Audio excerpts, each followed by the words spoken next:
Hi there, I'm Eileen Daly-Boas and I'm your librarian. I'm going to show you how to use the database dimensions. So if you're interested in a graduate program or a research organization, research program, one of the things you might do, like if you're interested in U of R's Department of Biomedical Engineering, you might just go to their site and follow each of the faculty, look at their websites. It's not the quickest way, so one of the things we want to do is use this database called Dimensions, and I'm going to use Danielle Benoit as an example. And so the way first that we get there is we go to the front door of the University of Rochester, library.rochester.edu, and we're going to pull down to databases, and then we're going to search for dimensions. One of the things it's going to tell us is that we should be sure to register using our UR credentials. This is important because there's a lot of added features once you log in. In order to save time, I've already logged us in with my NetID, and now I'm going to do a search for my researcher. So the first thing is we've just done a free text search. So what we want to do is make sure we've got the right person. I'm pretty sure it's this Danielle S.W. Benoit, but sometimes researchers have really similar names. So one of the nice things we're going to do is we're going to make sure we've got our right person.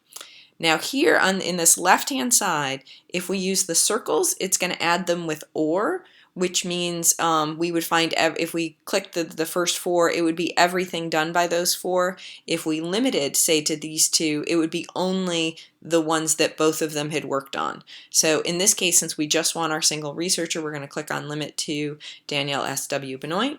Here she is. She's at the University of Rochester. Double check these things in case people have similar names. And we can see at a quick glance, publication, grants, and citations. Awesome. We can certainly start looking through to see what she's published. We can also look at her experience in education. Where has she been employed? Where has she worked? What have those positions been? And also, where did she get her degrees from?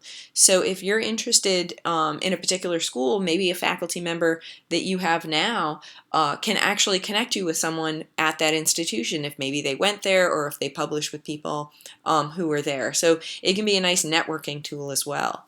So now that we have it limited to this researcher, one of the things we can do is check out this part on the right-hand side. These are the fields of research she's interested in, and we'll do also a quick dive in a second to see where's the best stuff happening in engineering and biomedical engineering.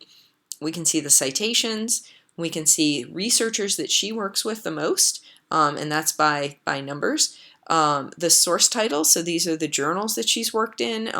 So if you're thinking about where might I get published, if you're working on the same thing as she is, these are good ideas. These are the communities of discourse, as we call them. Who's funding them, and what research organizations is she affiliated with? Because remember, right now on this page, it's everything affiliated with Danielle Benoit. So one of the things you might want to do is not just look at a particular person, but you might want to look at a particular university. And so by clicking on the University of Rochester, we can do that. And in this case, I'm going to get rid of our individual researcher now. And we can see a little bit of information about the University of Rochester. Now, we've got 56,000 publications. Maybe we're just interested in what has U of R done for us lately. And so I'm going to click on these circles, right, to get 2017, 2018, 2019.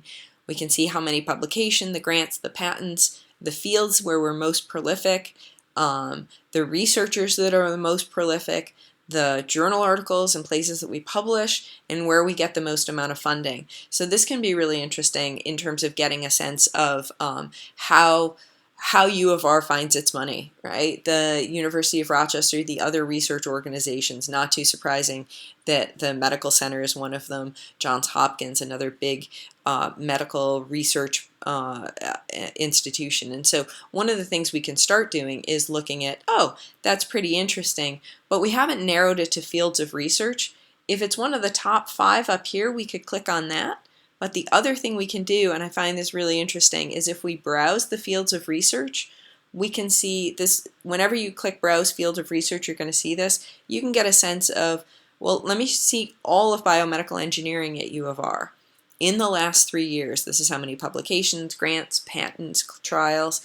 We can start to get a sense of who the most prolific researchers have been in these past few years. Oh, there's our Danielle S.W. Benoit. We can start getting a bigger picture of what the department does, who's doing it, how often they do it, and who they work with. So I find this to be a really interesting way to go about if we're looking at a particular university, maybe we're not interested in a particular university. You might be early in your career right now, so you're interested in biomedical engineering and who's been doing the most lately. So now we're seeing not only the articles, I've kind of been skipping over those articles, those might be really useful, but one of the things you might see is who's most prolific in the past 3 years in the area that we've chosen. Where are they publishing and who's funding them? So if you're thinking about grants for graduate students, or you know that if the National Institute for Biomedical Imaging is a pretty big funder, you want to make sure that the school you're going to actually has been good at getting funding from the National Institute of Biomedical Imaging. And so that's one of those ways where you can start seeing University of Toronto, Harvard, the Shanghai Jiao Tong University in China, right? You get a sense as to who are the major players. There's an awful lot more that I can show you in dimensions, but in the interest of time, I'll tell you play around and explore, and don't forget to see your librarian. Thanks a lot.